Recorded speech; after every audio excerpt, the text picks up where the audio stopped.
Get away from that food. My daughter's neighbor grabbed my arm before I could take a bite.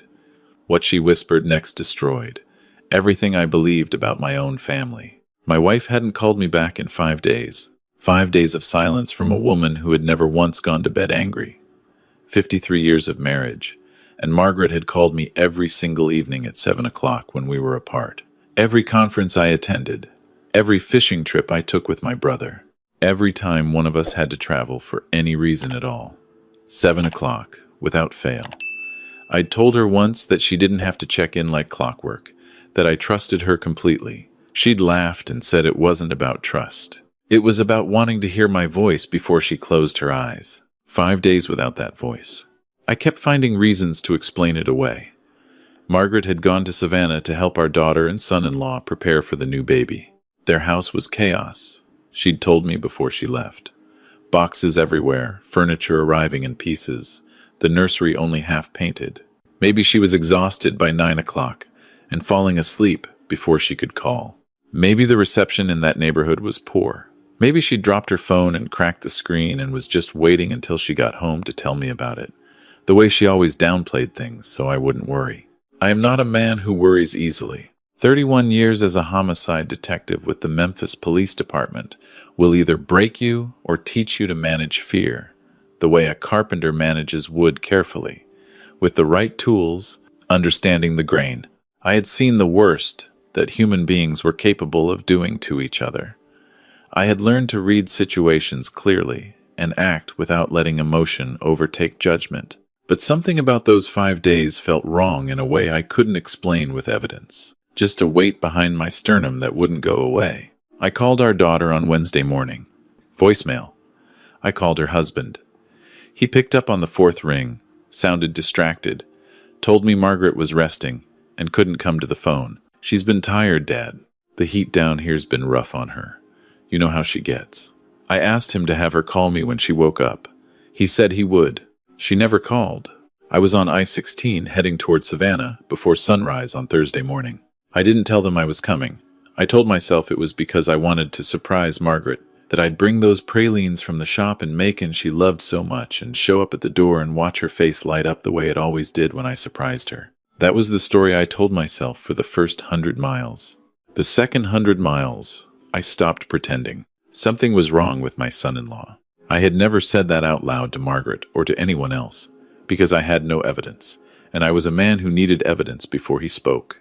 But I had watched him change over the past 18 months in ways that nagged at me the way a detail at a crime scene nags at you when everything looks right but one thing sits slightly off angle. He had started calling more often, not to talk, really to ask questions, about our savings, about whether we'd updated our property deed after my brother left us the lake house, about whether we'd considered a trust structure rather than a standard will. Once, over dinner last Thanksgiving, he had turned to me with that particular smile of his and said, "You know, Frank, a man like you has spent his whole life protecting other people. Have you thought about who's going to protect what you've built?"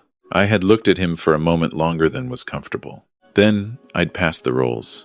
The neighborhood where they lived was in one of those new developments south of Savannah, where every house looks like a cleaner version of every other house, and the lawns are maintained with a precision that makes you feel slightly judged for existing. I turned onto their street at 8:30 in the morning with the pralines on the passenger seat and that weight still pressing behind my sternum. I was 20 feet from their front door when a woman came out of the house next door at something close to a run. She was around 60 herself, small, wearing a housecoat and garden gloves, and her face held an expression I recognized immediately from 31 years of interviewing witnesses. It was the expression of someone who had been sitting on information and had just decided that sitting on it any longer was no longer something they could do. "Are you Margaret's husband?" she said. She was breathing hard, like she'd been watching the driveway from her window and sprinted the moment she saw my car. The pralines were still in my hand. "How do you know my wife's name?" She grabbed my arm and pulled me back toward the sidewalk, away from the front door, glancing at the house the way people glance at something they are frightened of. She told me herself, 3 days ago. "Your daughter's back door faces my kitchen window, and I could see her sitting at the table, and she looked terrible. She looked so sick. And I went over to check, and your son-in-law answered the door and told me she had a stomach virus and was fine, and I said I could sit with her if they needed help, and he closed the door in my face. I felt the weight behind my sternum shift into something sharper. What happened after that? The next morning, I saw the ambulance. I wasn't home when it came. I came back from the grocery store, and my other neighbor told me an ambulance had been there and left with someone on a stretcher. I went over and knocked, and your daughter answered and said her mother had had a bad reaction to some medication and was being monitored at a clinic and would be home in a couple days. She tightened her grip on my arm. She said it so smoothly, like she'd practiced it. And I thought about how sick Margaret had looked through that window, and I thought about what a stomach virus looks like and what a woman who is actually dying looks like, and those are not the same thing. I've been sitting by my front window since yesterday waiting for someone to come. I was back in my car before she finished the sentence. She called something after me about Memorial Health University Medical Center, but I was already reversing out of the driveway. The drive to the hospital took 11 minutes. I have no memory of parking. The woman at the ICU admissions desk looked up when I gave Margaret's name, and her expression changed in a way that made my chest go cold. Mr. Carver, we've been trying to reach family for several days. Your wife was admitted without identification. We only confirmed her name yesterday. What happened to her? Let me get her attending physician.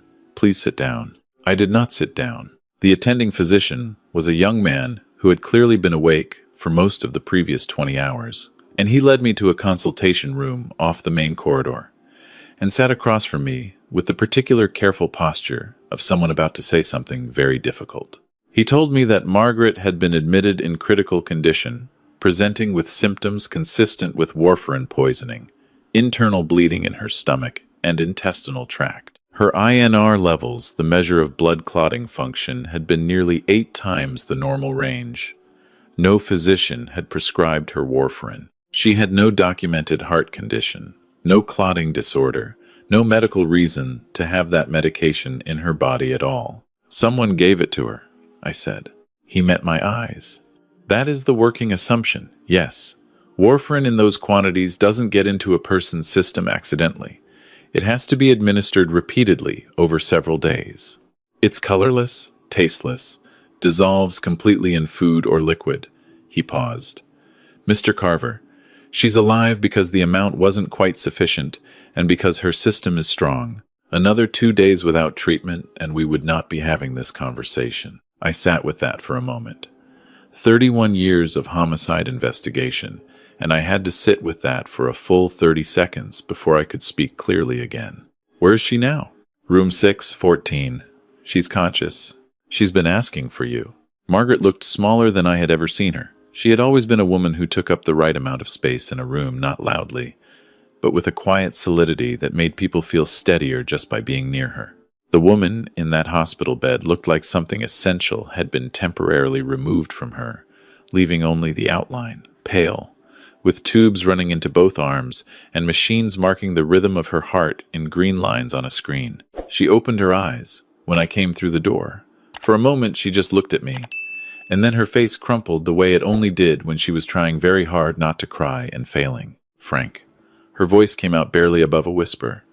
I didn't know how bad it was. I kept thinking it was the heat, something I ate, and then I couldn't. I could barely stand up. And I asked her to take me to a doctor, and she said, she stopped, swallowed. She said I was being dramatic, that I needed to rest and drink more water and I'd be fine. I pulled my chair close and held her hand very carefully because of the IV lines. Tell me everything. It came out in pieces over the next 2 hours, the way traumatic memory always comes out, not in order, not cleanly, but in fragments she had to reassemble as she went. The first several days in Savannah had been normal. Margaret had been happy to be there, happy about the baby coming, glad to be useful. She had cooked, helped with the nursery, gone to dinner with them at a restaurant on the river. Everything felt right. Then she had started feeling off, dizzy after meals, a persistent nausea she attributed to the rich food, unusual bruising on her arms that she noticed but dismissed. By the 4th day, she felt genuinely sick in a way she couldn't minimize anymore, and that was when she had asked to see a doctor. She got angry, Margaret said, and the she was our daughter. The woman we had raised and loved for 38 years. She said I was making everything about myself when she was 9 months pregnant and exhausted and just needed her mother to be present. She said I always did that. Made myself the patient so I didn't have to take care of anyone else. Margaret closed her eyes. I believed her, Frank. For about 20 minutes I sat there and believed her. What changed your mind? I tried to stand up to go to the bathroom, and I fell. I couldn't get up off the floor. She and my son-in-law helped me to the bedroom, and I heard them talking in the hallway afterward. I couldn't make out everything, but I heard him say, "Not yet," and I heard her say, "Just wait." I didn't know what that meant. I think part of me didn't want to know. She looked at me with an expression I had never seen on her face before. The neighbor came to the back door. I could see her through the window. I tried to wave, tried to call out. I don't know if she saw me. The next morning there were paramedics, and I told them my name, and then I was here. I stayed in her room until she fell asleep. Then I went out into the corridor and called a man named Dale Hutchings, who had been my partner for 14 years and was now running his own private investigations firm in Atlanta. "I need financials on my son-in-law," I said when he picked up, "and I need you to start now." Dale called back the following evening. My son-in-law had $340,000 in personal debt that he had hidden carefully enough that it had never come up in any family conversation. A failed restaurant venture 2 years ago that he had told us had wound down naturally. A lawsuit from a former business partner settled out of court for an undisclosed amount. Credit cards in his name alone maxed to a combined limit of nearly $90,000. And a private loan from an investor in Charleston that had a clause Dale described as aggressive, a repayment deadline of 4 months from now, with penalties that would functionally destroy them financially if not met. "There's more," Dale said. "You know that life insurance policy on Margaret? Margaret and I had taken out whole life policies on each other decades ago. The kind of thing you do when you're young and practical and thinking about the future. I had forgotten about it in the way you forget about fire insurance. You know it's there, and you hope it never matters. The policy on Margaret was worth $1.4 million. My son-in-law called the insurance company 8 months ago," Dale said. "Asked about the claims process, specifically about the timeline between death and payout. The representative noted it as a standard inquiry in their records. I hung up and sat in the hospital parking garage for a long time with the engine off. My daughter had stood in a hallway and said, 'Not yet,' while her mother lay on the floor. Detective Ramirez. I'd worked with a woman named Yolanda Park at Savannah PD's Financial Crimes Unit years ago during a joint task force, and I called her that night. She was a captain now, working major crimes. She listened to everything I told her without interrupting, which told me she was taking it seriously. 'You understand I can't move on witness testimony in your PI's financial report alone,' she said when I finished. 'I know how this works, Yolanda. I'm just saying it clearly so we're on the same page. I'll open a file. I'll get a detective assigned. We'll want to interview your wife formally when she's strong enough. And we'll want to talk to the neighbor. She'll talk. In the meantime, Frank, don't confront them. I mean it. You're too close, and you know too much. And if you go in there with 30 years of homicide behind you, and they lawyer up before we've built the case, we lose the window.' I understood. I did not like it, but I understood. My daughter called me the next morning. She sounded like herself, warm, slightly hurried, the voice I had heard every day for 38 years. She said she was so relieved Mom was being looked after, that she felt terrible she hadn't realized how serious it was, that the doctors had told them it looked like an accidental interaction with something Margaret had eaten. She said she and her husband were coming to the hospital that afternoon. I stood in the hospital corridor listening to her voice and thinking about the 14 years I'd spent reading Guilty People, and I said, 'That sounds good, sweetheart. Come by at 3. I told Margaret what was happening. She was quiet for a long time after I finished. She looked at the ceiling. 'Do you remember when she was 7? She said finally. And she found that baby bird that had fallen out of the nest, and she cried for 2 days straight because we couldn't save it. I remember. I keep putting that little girl next to what you're telling me, and I can't.' She stopped. 'I can't make them the same person.' 'I know.' She turned to look at me. There was something in her face I can only describe as a decision being made. 'But they are the same person, and you're going to do what needs to be done.' 'Yes.' 'Then I'm with you. Every step.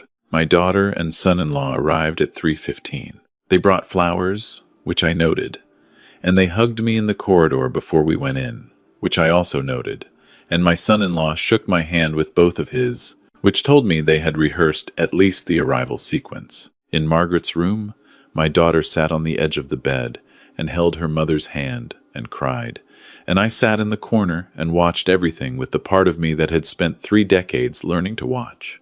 My son-in-law said very little. He stood near the window and looked at the parking lot and occasionally at Margaret with an expression carefully positioned somewhere between concern and helplessness. Once he caught me watching him and held the look for exactly 2 seconds before glancing away.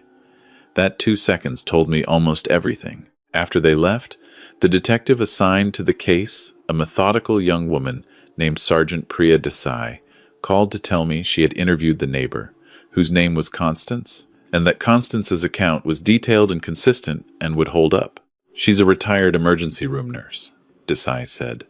30 years at Savannah Memorial. When she says she knows the difference between a stomach virus and a woman who's been systematically poisoned, a jury will believe her. What else do you need? Physical evidence. Something that places the warfarin in their possession before your wife's visit.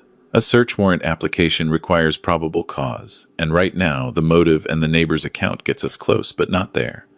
We're working on it. I had spent my career building cases from the outside in, finding the thread that unraveled everything. The thread in this situation, I believed, was the pharmacy. I told Desai about the warfarin's properties, how it was originally developed as rat poison, and was still sold in that form at hardware stores and agricultural supply shops, how veterinary-grade blood thinners used the same compound, how a person with enough patience could accumulate it without a prescription. I gave her the name of every hardware store and farm supply shop within 15 miles of their home that I'd mapped out the night before. She called me back 3 days later. A rural supply store 40 minutes south of Savannah had sold a significant quantity of a rodenticide product with high warfarin concentration to a customer 8 weeks before Margaret's visit. The purchase had been made with a credit card in my son-in-law's name. The store's exterior camera had captured the vehicle. It matched his truck. The following morning, Desai applied for a warrant. The search of their home turned up the product itself, partially used, stored in a shed behind the house behind a bag of fertilizer, still in the original packaging, with the receipt tucked inside. It also turned up a laptop that, when examined by the department's digital forensics team, contained browser searches from the preceding 2 months. How much warfarin causes internal bleeding? How long does warfarin poisoning take to show symptoms? Can warfarin in food be detected by hospital blood tests? At what warfarin levels does organ failure occur? My son-in-law had also searched, does Georgia recognize joint marital property? How does life insurance payout work when spouse dies?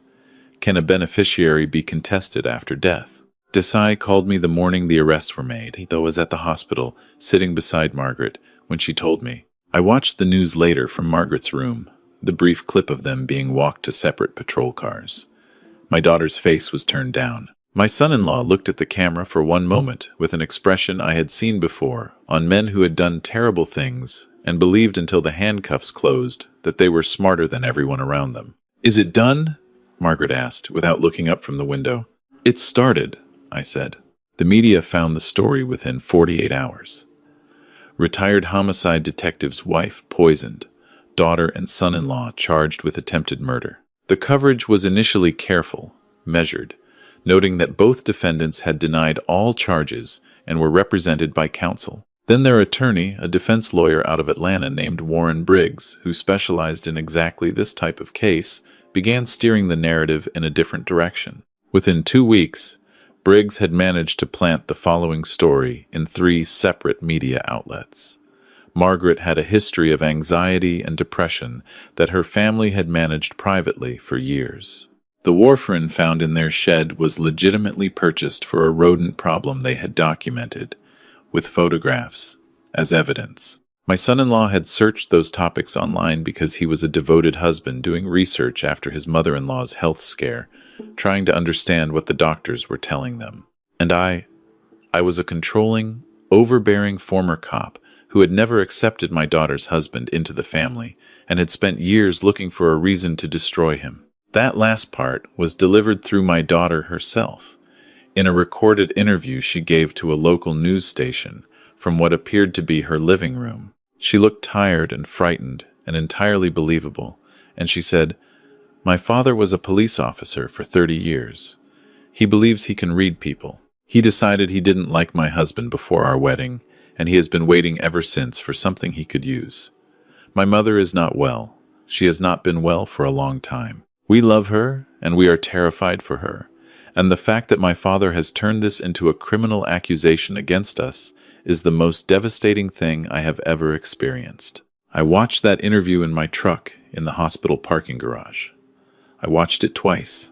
Then I put my phone in the cup holder and sat very still for several minutes.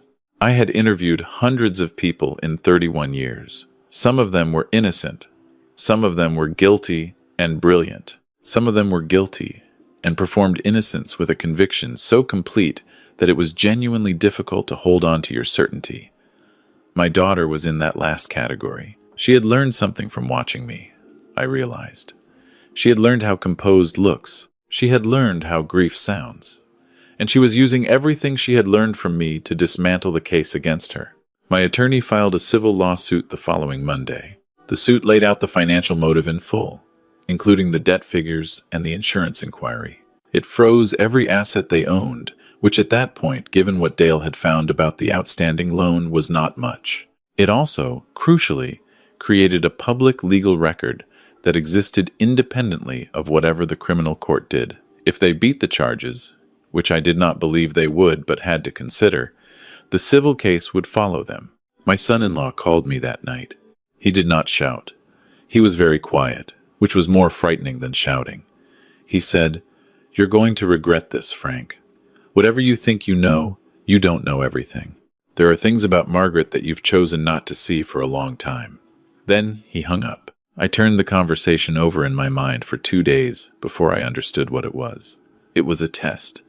He was searching for whether I had doubts he could exploit. He was trying to find out if the narrative Briggs was building about Margaret's mental health, about her being capable of doing this to herself, had found any purchase in me. He had made a mistake by calling. He had shown me exactly where his defense was going. I went to Margaret the next morning, and I told her what I thought was coming. She would be painted as unstable, as self-destructive, as a woman whose husband had failed to acknowledge her deterioration for decades. Her medical history would be subpoenaed. Her prescriptions, her therapy sessions, she had seen a counselor briefly after her mother's death 12 years ago. Every piece of her private life would be turned into evidence of fragility. Margaret listened to all of it without flinching. Then she said, "Let them try." I hired a second investigator to focus specifically on Briggs and his strategy. Within a week, she had identified 2 previous cases where he had used near-identical tactics, painting the victim as mentally unstable, the accusers as obsessive and controlling. In one case, it had worked. In the other, it had collapsed when medical testimony made the self-harm theory physically impossible. I forwarded everything to Sergeant Desai and to Margaret's medical team and asked them to prepare accordingly. The evidence continued to build. The digital forensics team found something Desai hadn't mentioned initially, holding it until they'd confirmed it. A series of deleted text messages recovered from my son-in-law's phone, sent to my daughter over the preceding 6 months, that discussed what they called the situation in language, carefully stripped of explicit detail, but consistent, when read in full context, with a planned course of action. One message, sent 3 weeks before Margaret's visit, read simply, "Everything is in place. We just need her here." Another, from the night the ambulance came, read, "Is it done?" My daughter had responded, "I don't know. She was still breathing." I read those messages in Desai's office, on her screen, with the afternoon light coming through the window behind her. I had read crime scene reports and autopsy photographs and confessions for 31 years. I had developed a professional distance that I was proud of and that had served me well. I had to ask Desai to give me a few minutes alone in the room. She closed the door behind her without saying anything. She was a good detective. The case broke 3 months later, and it broke the way these cases always break from the inside. Facing the weight of physical evidence, the deleted texts, the forensic report on Margaret's blood work establishing the timeline of poisoning with medical precision, and a prosecution offering a significantly reduced sentence in exchange for cooperation, my son-in-law made a decision. His deposition lasted 7 hours. He described everything: whose idea it had originally been, how they had researched the method over several months, choosing warfarin because it was slow and mimicked natural decline, and because the symptoms in an older woman might easily be attributed to other causes. How they had timed Margaret's visit deliberately, inviting her down when they knew her pregnancy would give my daughter an excuse to stay close to her, to control her access to outside help. How he had purchased the compound and stored it. How my daughter had added it to Margaret's food and drinks over 4 days, calibrating the amounts based on the research she'd done. How, on the 5th day, when Margaret had fallen and they had seen the severity of what was happening, they had stood in that hallway, and he had said not yet because the insurance company required a waiting period, and they had calculated they needed more time. More time. While Margaret lay on the floor of their guest bedroom, 38 years of being her daughter's mother, they had stood in the hallway and calculated that they needed more time. The prosecution team shared the deposition summary with me on a Thursday afternoon. I drove home, made coffee, sat on the back porch of the house where Margaret and I had lived for 27 years, and looked at the oak tree she had planted the year our daughter was born. Then I went back inside, picked up my phone, and called the hospital where Margaret had been moved for continued rehabilitation. "Are you sitting down?" she asked when she picked up. He gave a full confession. She was quiet for a long time. When she spoke, her voice was steady in a way that told me it had cost her something. "What happens now?" Megan goes to trial. With his testimony and the evidence, Yolanda says the outcome isn't in question. And him? His cooperation gets him 12 years. Likely out in 9. She was quiet again. And her? That depends on the jury. But Yolanda thinks 25. Minimum, maybe more. The trial lasted 8 days. Margaret attended every session, which required real physical effort. She was still recovering, still working with a physical therapist 3 times a week, still dealing with fatigue and occasional cognitive fogging that the doctors said could persist for months. She sat beside me in the gallery and watched the proceedings with an attention that I recognized from the way she used to watch our daughter's school performances, totally present, not missing anything, face carefully composed. Constance, the neighbor, testified for 2 hours. She was precise, unshakable, and when Briggs tried to suggest, on cross-examination, that she might have misunderstood what she saw through a window, she looked at him with the particular patience of a woman who had spent 30 years in emergency medicine watching people underestimate what she knew. And she said, "I have seen people in medical distress every workday for 3 decades. I know what I saw." The jury watched her say it.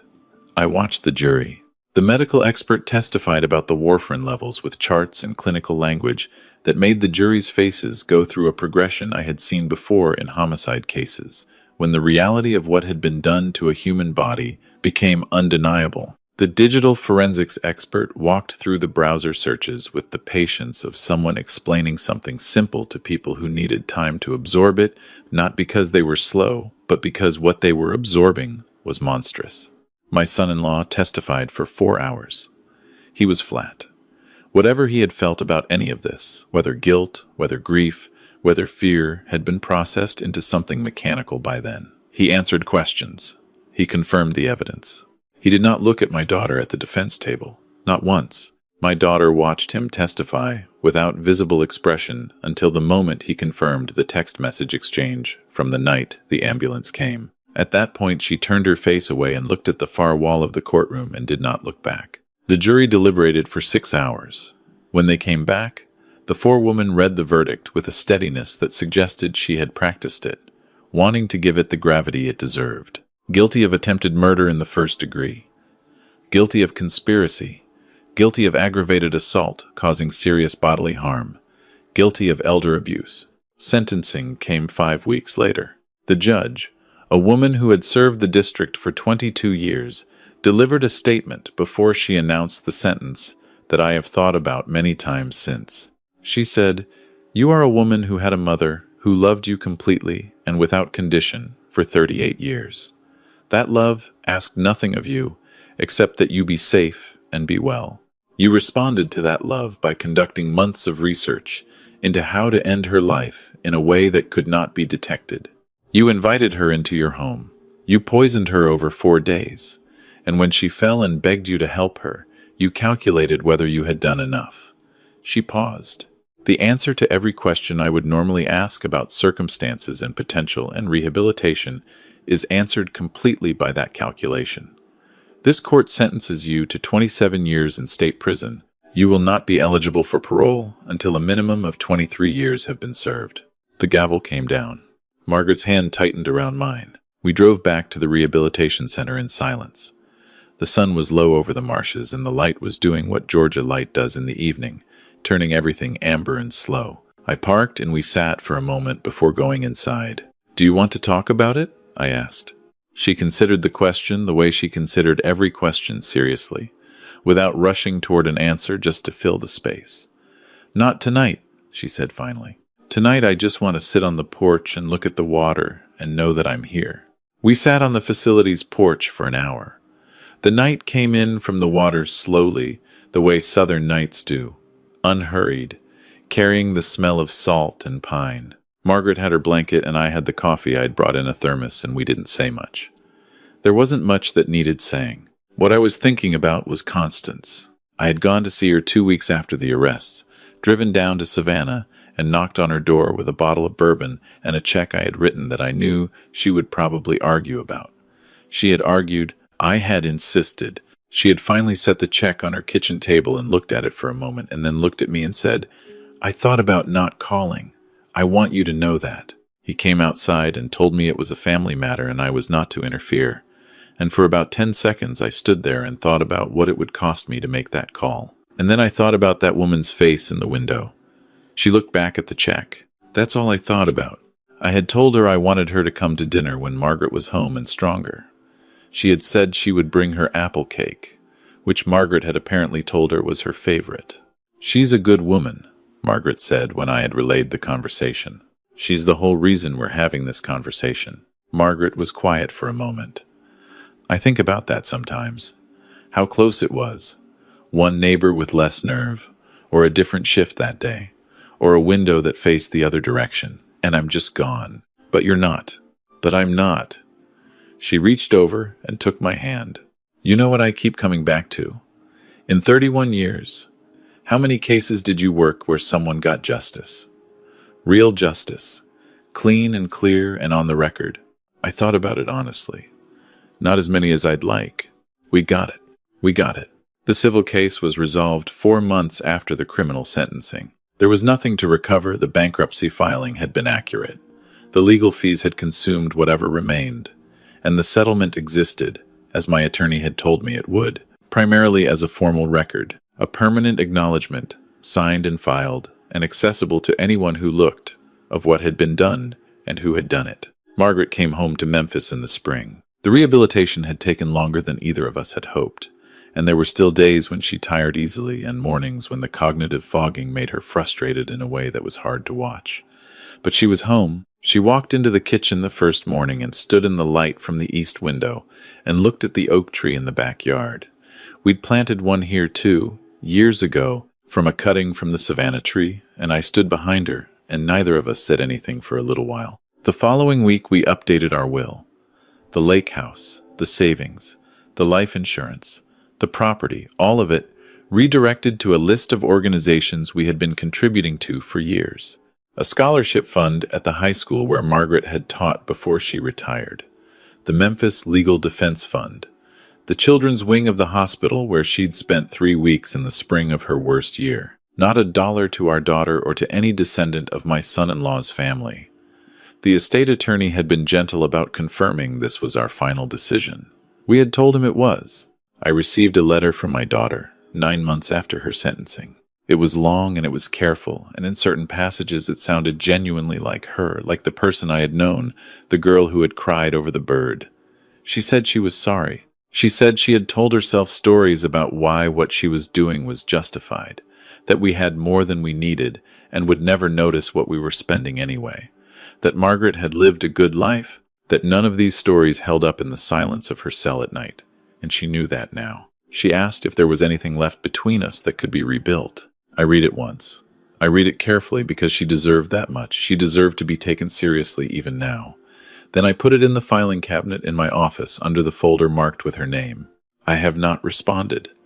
I do not know if I will. Margaret asked me once, a few months after she came home, whether I felt like I had failed somewhere, whether there was a version of this where we had paid more attention, intervened earlier, been different parents in some way that would have led to a different outcome. I thought about it for a long time before I answered. I've asked myself that every day since it started, I told her. And every day I come back to the same answer. We didn't fail. She made choices. He made choices. And somewhere along the way, they decided that there was a version of the world where this was something you could do to a person who loved you. And that's not something we put in them. That's something they built on their own in the dark. Margaret nodded slowly. I think I knew something was wrong before I went down there, she said. I think I chose not to look at it because I didn't want it to be real. We both did. But you looked anyway, when I couldn't afford not to. She turned to look at me with an expression that I recognized as the one she reserved for moments when she had decided to say something true. That's why I married you, Frank Carver, 33 years after the fact, but that is precisely why. We sat on the back porch until the light was gone. The oak tree was full and dark against the evening sky. The tree we had planted in the yard of the house where our daughter was born and raised, in the yard where she had learned to ride a bicycle and held her first birthday parties and grown into a woman we had been proud of and loved without reservation. The tree didn't know any of that had changed. It just grew. Somewhere 2 states away, in a facility with fluorescent lights and no windows facing the marsh, my daughter was beginning the long years of a sentence she had earned. Somewhere else, my son-in-law was doing the same. The family I had believed in for almost 4 decades had become something else. Something I was still learning to name. But Margaret was beside me, breathing, alive, getting stronger. Some things, once broken, cannot be repaired. Some betrayals go down to the foundation, and what they leave behind is rubble. You do not rebuild on rubble. You clear it. You grieve what was there. And then, if you are fortunate enough, if you are still standing, if the person you love most in the world is still beside you, you decide what to build next. We were still deciding. We had time. If this story stayed with you, please like the video and leave a comment below. Subscribe to Shadow Vengeance for more true stories, and click the video on your screen now to hear what happened next.